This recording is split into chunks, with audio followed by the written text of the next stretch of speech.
Bendito Padre Celestial, Señor Dios Todopoderoso, eterno Padre de la Gloria, en el precioso nombre de tu amado Hijo Jesús, Señor, estamos una vez más, Señor, delante de tu santa presencia, Señor. Te rogamos, oh Padre eterno, Señor Dios Todopoderoso, que derrame, Señor, tu gracia, tu misericordia, Señor, tu bondad infinita, Señor, tu amor, Señor, bendito Dios de los cielos, sobre todos y cada uno de nosotros, Señor. Toca, Señor, nuestros corazones, Señor. Disponlos, bendito Padre Celestial, para recibir tu palabra, Señor. Tu palabra que es buena, que es agradable, que es perfecta, Señor, y que es lo que más nos conviene a todos y a cada uno de nosotros, bendito Dios de los cielos. En el nombre de tu amado Hijo Jesús, Señor, vamos a leer tu palabra, bendito Dios de los cielos, y te pedimos que tu Santo Espíritu, Señor, ilumine nuestras mentes, Señor, y podamos, Señor, entender, comprender, Señor, y sobre todo poner por obra tu santa y bendita palabra, Señor. En el nombre de tu amado Hijo Jesús, te damos las gracias, Señor. Amén. Amén.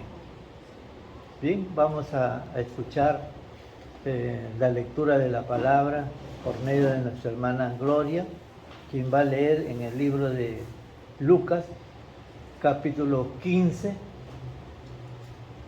hermana, sobre el hijo pródigo, ¿no? Amén, hermano. Lucas 15. Lucas 15. Desde el primer versículo. Sí, desde que comienza la parábola del hijo pródigo.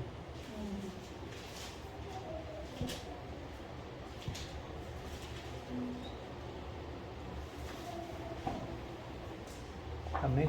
Amén, gloria al Señor. Lucas 15, versículo 11 en adelante dice: También dijo, un hombre tenía 2 hijos, y el menor de ellos dijo a su padre: Padre, dame la parte de bienes que me corresponde, y les repartió los bienes.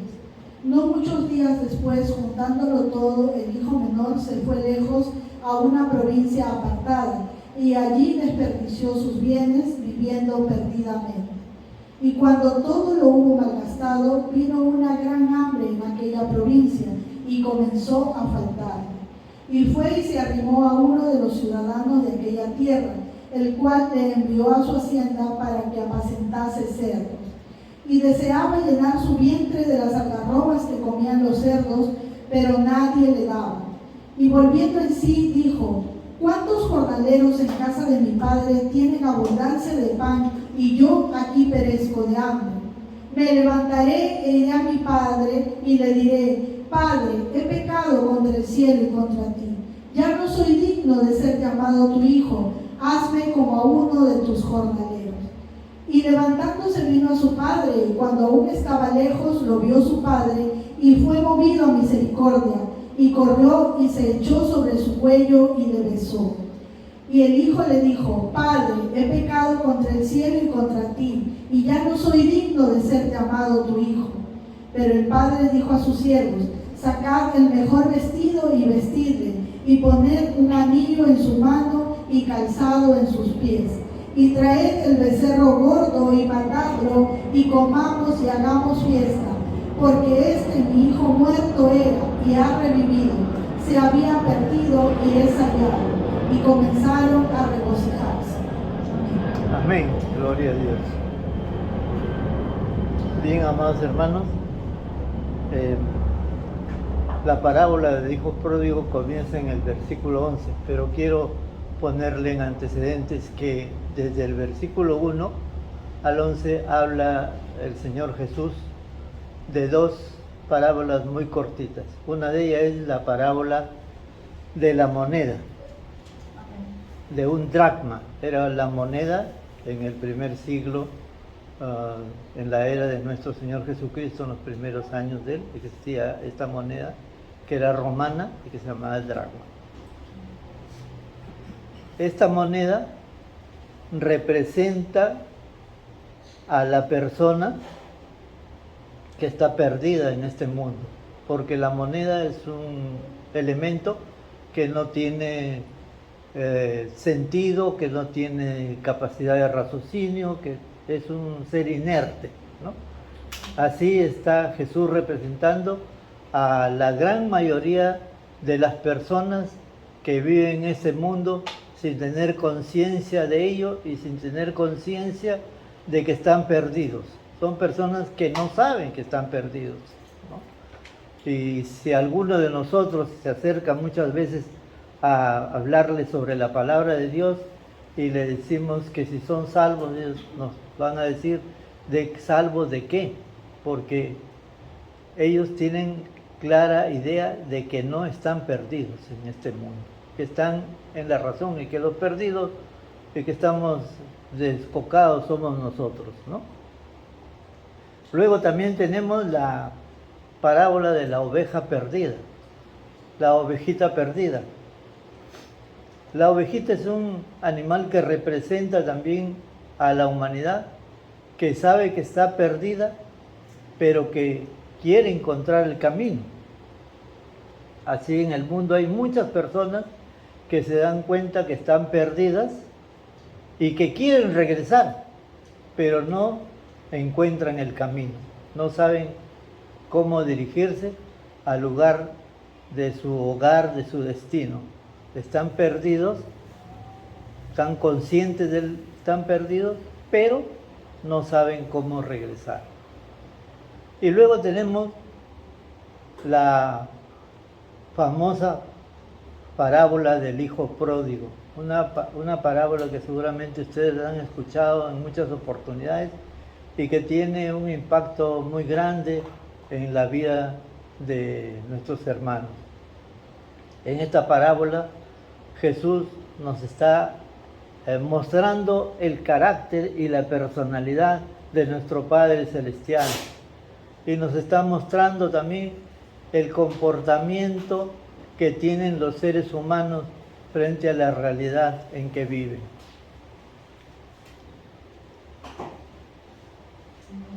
Tenemos que tener en cuenta, amados hermanos, también para entender un poco el problema y la actitud del hijo pródigo, que Jesús estaba enseñando en estos momentos a una multitud que estaba compuesta de dos grupos bien definidos.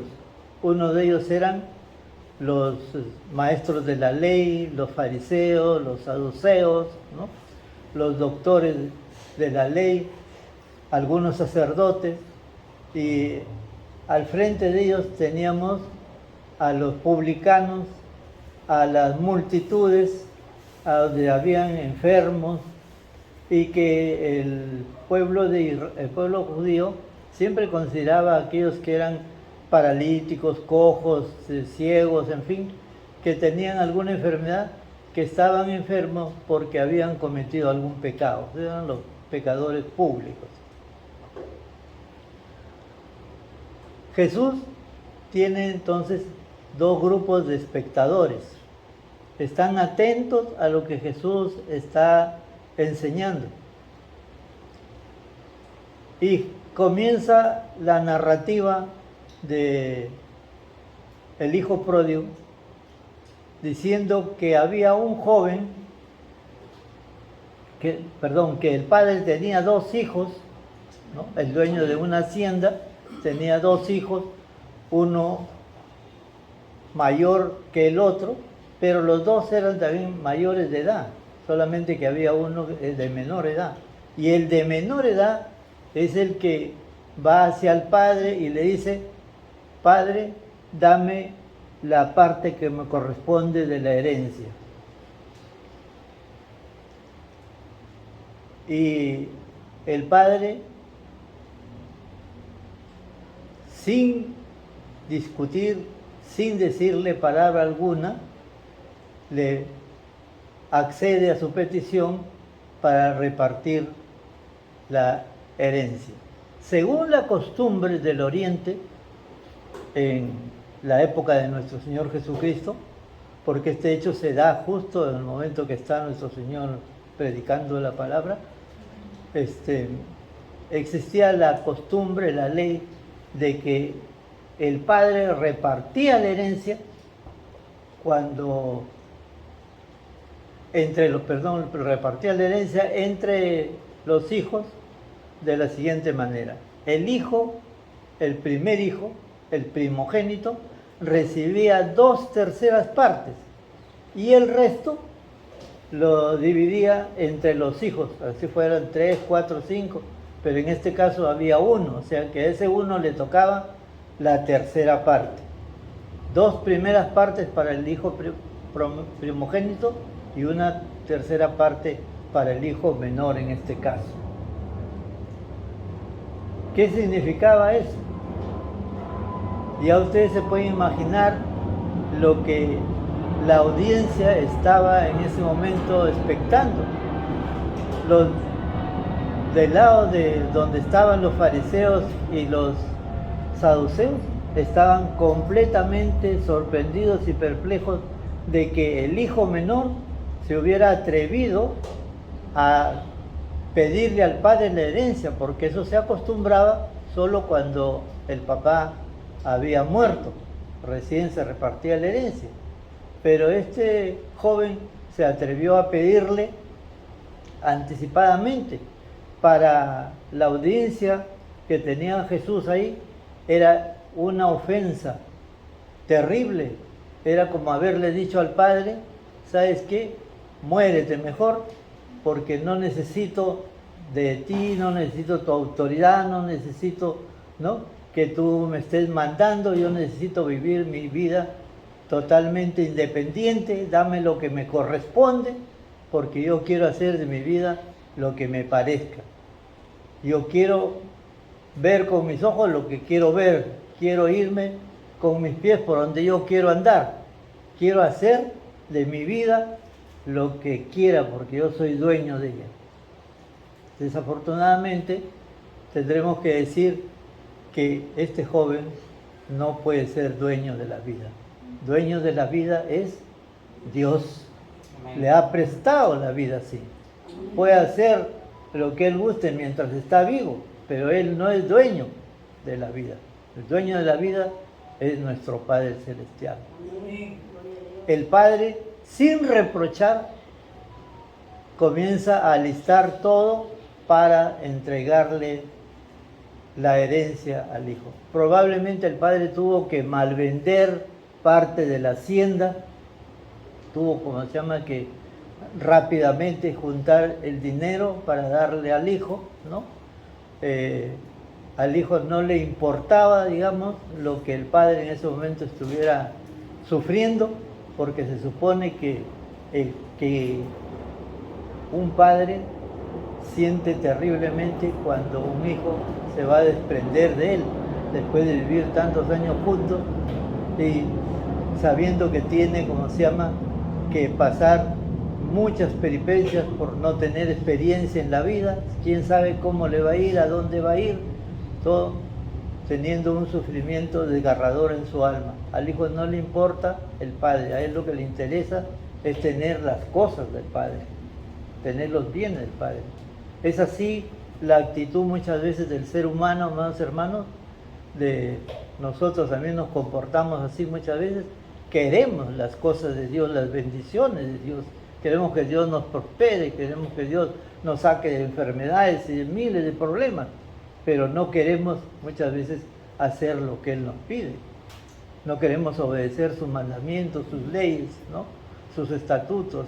Queremos vivir como a nosotros nos parece, como nos da la gana, como dice algunos, ¿no? No quiero que te metas en mi vida, yo quiero hacer lo que a mí me parece, yo quiero experimentar mis propias experiencias, ¿no? Entonces, muchas veces nos comportamos así, amados hermanos. Por eso tenemos que reflexionar y tener siempre presente de qué manera vamos a dirigirnos al Señor cuando estemos, ya sea en problemas, en conflictos, estemos en oración también. Tengamos cuidado cómo nos expresamos delante del Padre, porque este joven no tuvo ninguna consideración. Ya nos podemos imaginar por la forma en que él va a pedirle al Padre parte de la herencia, por sus expresiones, que fue muy duro con el Padre, fue un tipo sin consideración, ¿no? Fue un majadero, como diríamos nosotros. ¿Qué derecho tenía él de pedir herencia? Si él era muy joven, no le había trabajado la hacienda le había fructificado el padre con sus años de trabajo y él no tenía ningún derecho. Sin embargo, fue atrevidamente a pedir esa parte. Bueno, en fin, el padre, como le digo, sin queja alguna, le da a los pocos días, como dice la palabra del Señor, le entrega la parte que le correspondía y este joven se va a una provincia, dice, lejana, para gastar ese dinero de la forma más inapropiada. Siempre que queremos hacer nuestra voluntad, siempre que queremos actuar de manera independiente, siempre que queremos actuar en rebeldía, ya sea contra nuestros propios padres o contra nuestro Padre Celestial, siempre vamos a querer estar lejos de Dios. Por eso dice que se fue a una provincia lejana. Estemos poniendo atención, amados hermanos, para que veamos cómo es la actitud de ese joven y en esa actitud nos vamos a ver reflejados muchos de nosotros, ¿no? Sea motivo de reflexión, de profunda reflexión, diría yo, para ver cómo es nuestro comportamiento y sobre todo que muchas veces no nos damos cuenta de ello, ¿no? Entonces el joven se va y comienza a tener una vida disoluta. ¿Por qué dice la parábola del hijo pródigo?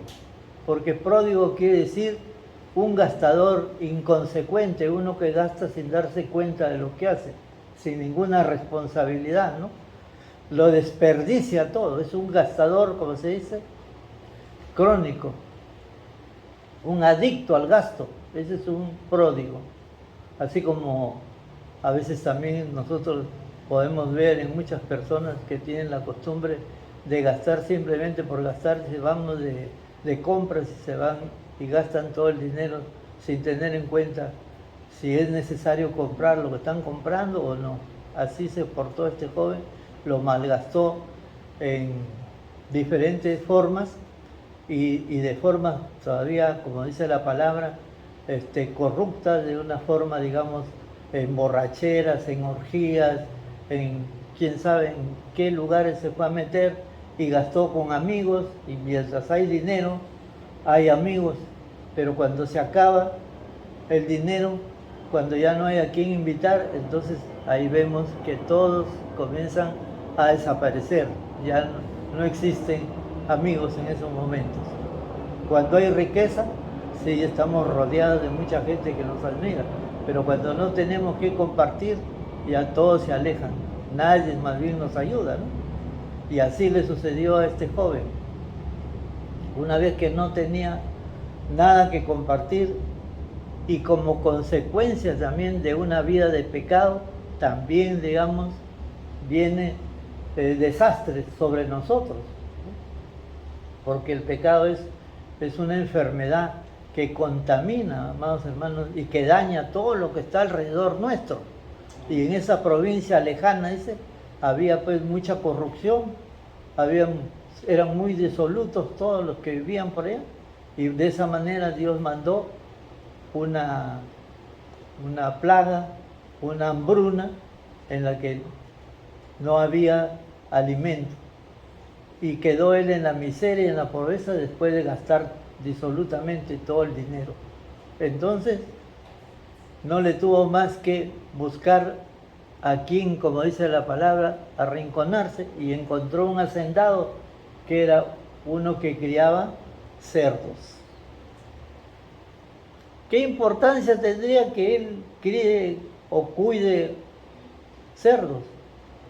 Para cualquiera de nosotros era un trabajo más, pero se trata, amados hermanos, en este caso, que a este joven era judío, y según la cultura oriental, tanto los judíos como los que están en el occidente, ya sean musulmanes, todos ellos no pueden estar cerca de un cerdo, porque el cerdo es considerado un animal inmundo. Así que este joven se vio obligado a servir, a ir a dar de alimentar a unos cerdos, es decir, para él fue lo más bajo, lo más vil, lo más degradante, ir a trabajar alimentando cerdos.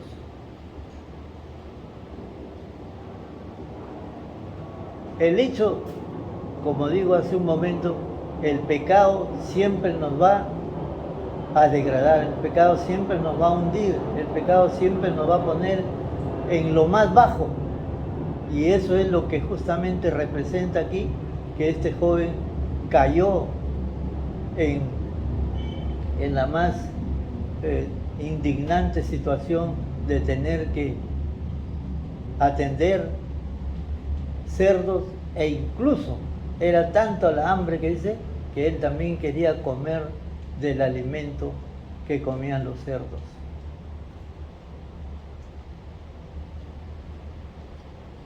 Las satisfacciones que puede uno tener en este mundo, los placeres vanos de este mundo, nunca nos van a llenar del hambre que tenemos. Nunca. Solamente nuestra alma puede ser llena si es que estamos cerca de Dios.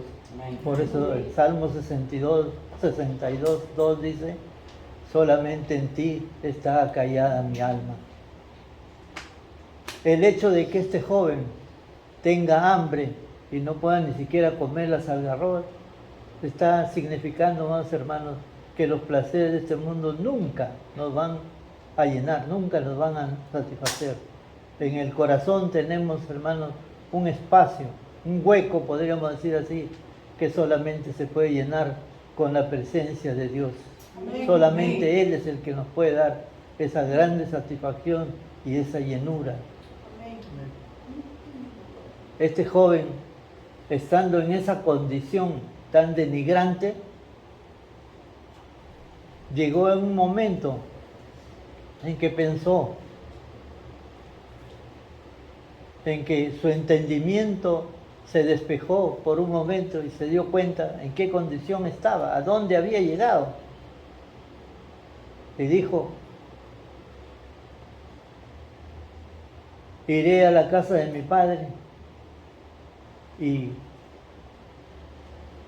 le diré que he pecado contra el cielo y contra él. Ahí, en la casa de mi padre, dice, los jornaleros tienen pan y yo acá estoy que me muero de hambre. No tengo más que ir. Tengo que arrepentirme de lo que he hecho, de todo lo mal que he actuado, de cómo he procedido. Y tengo que ir. Y tomó la resolución de un día emprender el viaje de regreso. Se encamina en dirección a la casa de su padre. El padre, todos los que somos padres comprenderán, entenderán de que el padre no se había olvidado del hijo, siempre estaría recordándolo, siempre estaría pensando que algún día va a venir, que qué le habrá pasado, qué cosas habrá experimentado él, buenas, malas, y tenía la esperanza de que algún día regrese. Y salía, dice la palabra de Dios, siempre salía a mirar hacia el camino a ver si venía. Y un día, de tantos de los que esperaba, quién sabe si serían meses o años, el día aparece una figura en el camino y el padre se da cuenta que es él, y dice la palabra de Dios que el padre salió corriendo a recibir al hijo. Lo abrazó y lo besó. El texto griego da a entender que no solamente lo abrazó y lo besó una vez, sino que lo abrazaba fuertemente, constantemente, y lo besaba, se colgó, dice, de su cuello y lo besaba, su hijo lo extrañaba, parecía que se le iba a ir de las manos.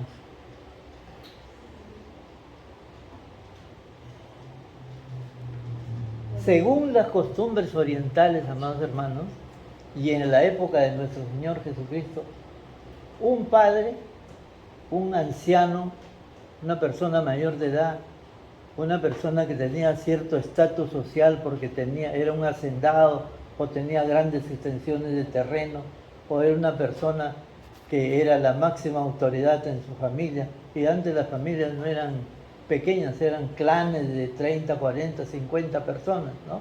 Eran personas que tenían autoridad, eran la máxima autoridad. Esas personas jamás podían correr. Un varón no podía correr. Corrían los niños, los jóvenes, hasta las mujeres podían correr. Porque para que un varón corra, ya saben que en ese tiempo se usaban túnicas, unos faldones, los hombres, y tenían que levantarse esa túnica para correr, porque si no se atrapaban contra las piernas y se caían. Al levantarse la falda, se le veían las piernas, y eso era algo sumamente vergonzoso, sumamente vergonzoso. Era casi imposible, por eso les digo, que una persona mayor hiciera eso. Ustedes conocen la historia cuando el rey David, al recuperar el arca de la alianza de los filisteos, salió a recibir el arca y comenzó a cantar. Hay una alabanza que se llama David danzaba, ¿cierto? Y la esposa de David, Mical, le dijo que él se había portado de una manera vil porque las mujeres de Israel le habían visto las piernas. Entonces ustedes ahora entenderán completamente por qué era que un varón en realidad no podía correr. Y al padre no le importó estas circunstancias sociales, estas normas que imperaban en ese momento. No le importó más la presencia de su hijo. Y pasando por encima de todo eso, le recibió. Dice, fue movido a misericordia.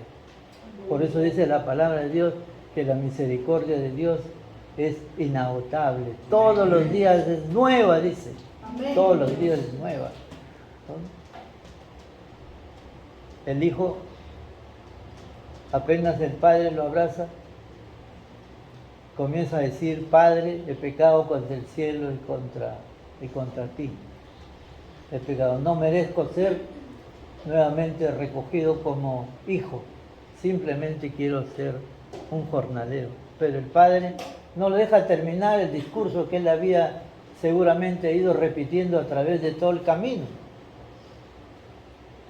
El padre no lo deja hablar e inmediatamente llama a sus servidores y pide que le pongan ropa nueva porque él estaba andrajoso, estaba con el calzado destrozado, ya que en esos tiempos se tenía que hacer el trayecto a pie porque él no tenía con qué movilizarse. En ese tiempo no habían medios de transporte, habían solamente asnos o habían, ¿cómo se llama?, camellos, ¿no? Solamente esos eran los medios de comunicación. Y venía totalmente, como digo, en una situación de vestimenta deplorable. E inmediatamente lo vistieron, le pusieron un anillo también, la ropa nueva. El anillo significaba volverle a dar al hijo la autoridad que había perdido al salir desastrosamente de dejar el hogar. Y el padre ordena, dicen, matar el becerro más gordo, el de mejor calidad de carne. En esos tiempos, amados hermanos, no se podía comer carne fresca así nomás, porque para matar uno de esos animales la familia sola no lo podía comer y no había cómo guardar. Mayormente se comía carne que estaba seca, carne salada, ¿no? Pero ahí manda matar el becerro gordo, dice, porque iba a invitar a toda la comunidad, a todo el pueblo, para que todos participaran de la alegría, del gozo de haber encontrado de nuevo a su hijo. Y ordena hacer una fiesta, un festín. Hasta ahí parece que todo iba muy bien. De repente, el hijo mayor, que no había aparecido para nada, se presenta, escucha que hay música y manda a llamar a uno de sus empleados y le pregunta qué es lo que pasa. Y le dice, es que tu hermano acaba de llegar, el que se había ido de viaje, acaba de llegar y tu padre ha ordenado hacer un festín por cuanto él estaba perdido y ha vuelto a aparecer. Estaba muerto y había resucitado prácticamente. Y él se molestó, se aisló completamente, que no quería entrar y mandaron a avisar al padre y el padre vino a rogarle al hijo para que éste entrara y participara de la fiesta. Y el padre le pregunta, ¿por qué, hijo, tú no quieres entrar? Le dijo, tu hermano ha vuelto. Le dijo, tú sabes que tu hermano estaba perdido prácticamente, con lo considerábamos muerto, acaba de resucitar.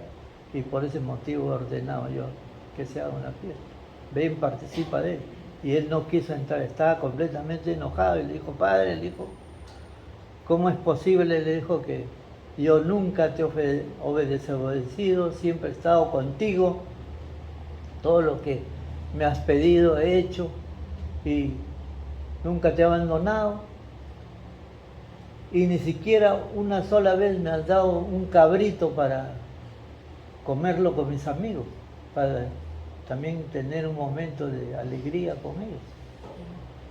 Y a este, le dijo, a este tu hijo, le has mandado a matar el becerro gordo, el becerro engordado.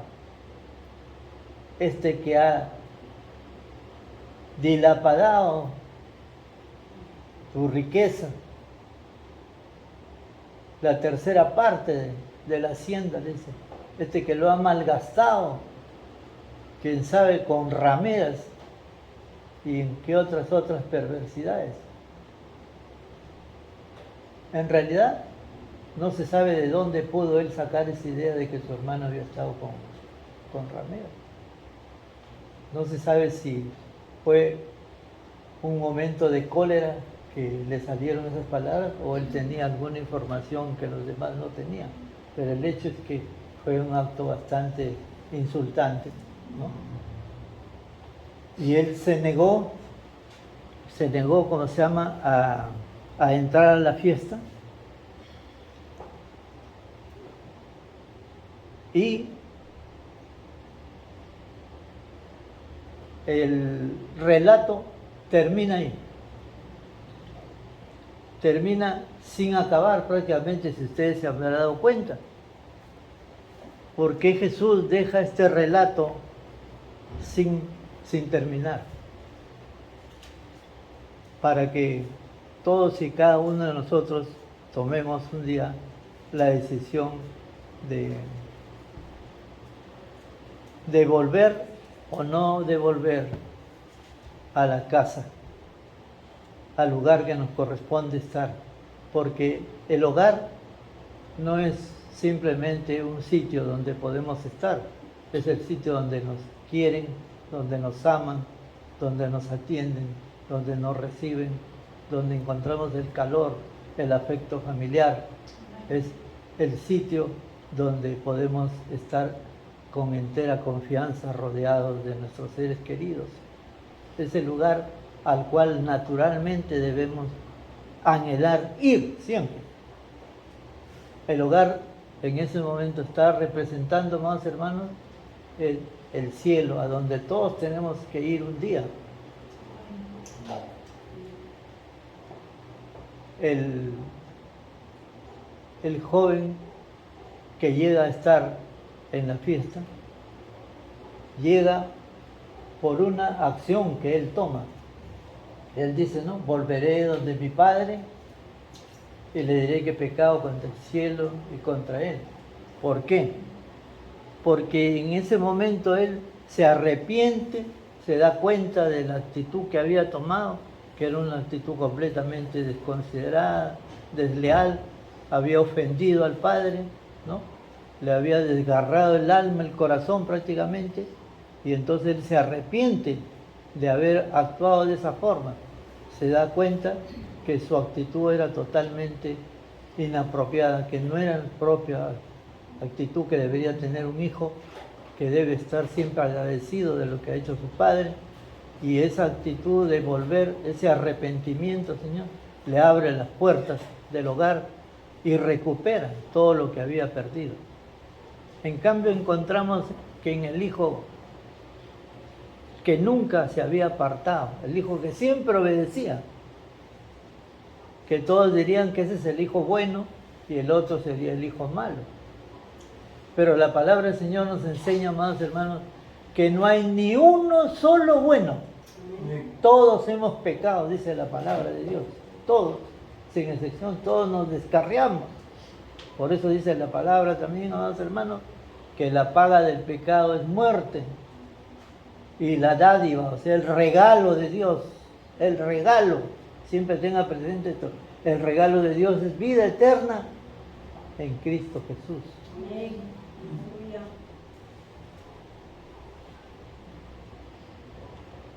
El hijo mayor, el que todos podrían catalogar de bueno, no era tan bueno como parecía. Porque así como el hijo menor no le importaba el padre al comienzo, no le importaba, solamente le interesaban los bienes del padre, ¿no? Lo material, no le importaba lo espiritual, lo emocional. El hijo mayor también, amados hermanos, estaba siempre con el padre porque él tenía un propósito, y eso se demuestra por la forma en que él se comporta delante del Padre cuando el Padre lo invita a pasar, a que también él entre al hogar. Lo invita para que participe del hogar, de la fiesta, del gozo que hay. Y él se muestra grosero, se muestra irrespetuoso con el Padre, se muestra celoso, se muestra impulsivo, se muestra, como se llama, muy agresivo, muy insultante cuando le dice al padre que ha gastado la herencia con rameras. Entonces se ve que es un resentido y tiene, pues, de esta manera, está revelándonos un corazón totalmente inaceptable delante de la presencia de Dios. También él es un pecador. Lo que sucede que este es un pecador, como se dice, solapado. También a él no le interesa el Padre, solo le interesan los bienes materiales del Padre. Por eso que ha estado cerca de él, por eso que ha estado siempre obedeciendo con un propósito ya premeditado. Eso, como digo, se revela a través del comportamiento, del celo que él tiene por el hermano. Y también, porque también a él le cuesta la fiesta que están haciendo, porque ya el padre había destinado que todo ese gasto que se iba a hacer en ese momento era de la parte de la herencia que le correspondía al hijo mayor. O sea, ya el hijo menor ya no tenía nada que participar de la riqueza que quedaba. Y eso le estaba disminuyendo, digamos, el valor de la herencia del hijo mayor. Entonces nosotros tenemos que ver, hermanos, aquí que el padre invita a ambos para que participen de la fiesta para que entren en el hogar, que es de ambos, que deben entrar ambos ahí.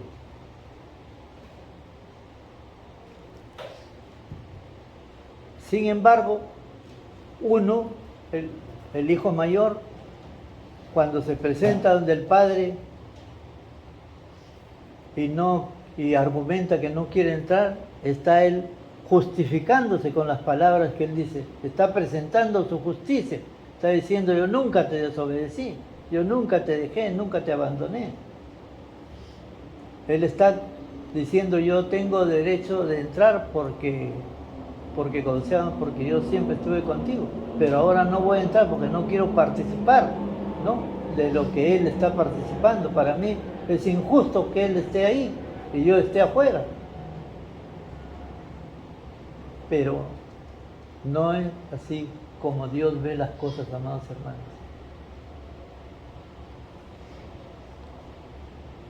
Hemos visto que el hijo mayor es un pecador, como digo, solapado, un pecador que tenía ya un propósito, que es un propósito oculto, un propósito velado, pero que tenía, como le digo, interés en lo material. Igual que el hijo menor, que fue un rebelde, uno que desafió las costumbres de la sociedad, uno que no le importó que el mundo lo considere malo, pero que él quería conseguir su propósito, mientras que el otro lo hizo de una manera taimada.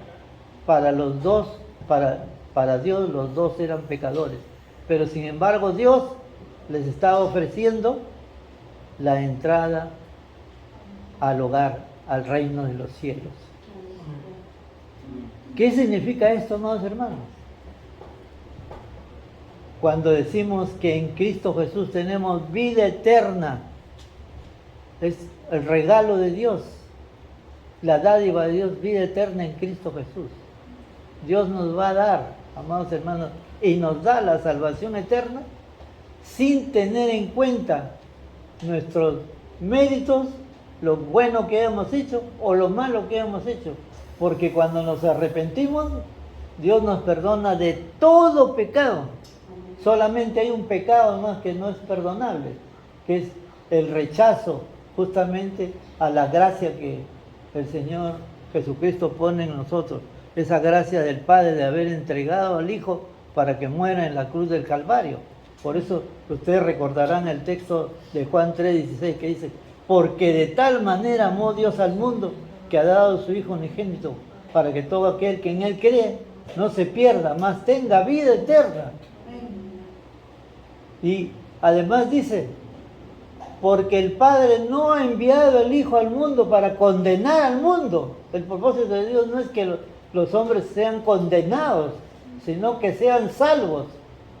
Por eso dice también: el que tiene al Hijo, tiene al Padre.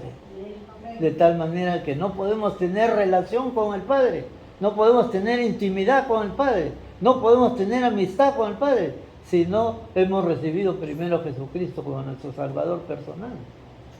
El Padre acá nos está invitando para que no tengamos nosotros en cuenta lo malo que hemos sido, ni lo bueno que hemos aparecido delante de la sociedad para hacer, porque también tenemos que arrepentirnos de todas esas imperfecciones que hay en nuestro corazón. También tenemos que, aunque para los demás parezcamos buenos, pero dentro de nosotros hay maldad, porque la misma palabra de Dios dice en Génesis 6 que el hombre de por sí, su naturaleza es mala, es imperfecta.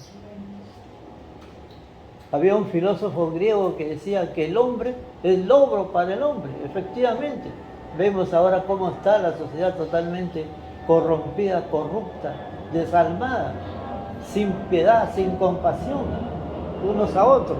Entonces, amados hermanos, en nuestro corazón también tiene que haber arrepentimiento, aunque no pensemos que porque estamos yendo a la iglesia, porque estamos orando todos los días, porque estamos ayunando, porque estamos vigilando, somos mejores que otros de repente que vemos que son pecadores públicos. También somos pecadores nosotros.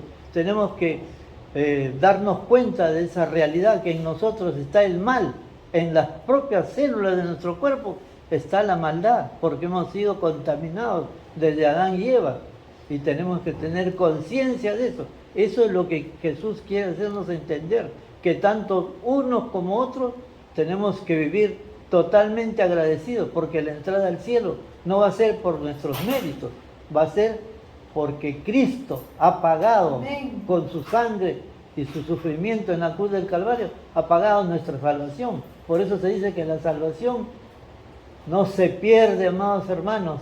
La salvación, una vez que usted ha recibido a Jesucristo, es salvo por los méritos de Jesús, no por ninguna cosa que nosotros hagamos, amados hermanos. Bendito sea el Señor, que esta bendita palabra, Señor, haya llegado a lo más profundo de vuestros corazones y sirvan para estar en un constante y permanente arrepentimiento, siempre reconociéndonos y declarando delante de Dios que somos pecadores y que si vamos a ir a la presencia de Él es por su bendita misericordia, por esa misericordia que es inagotable, que es nueva cada día. Gracias, Padre eterno, bendito Dios de los cielos. Que el Señor bendiga a todos y a cada uno de ustedes, amados hermanos. Amén. Amén.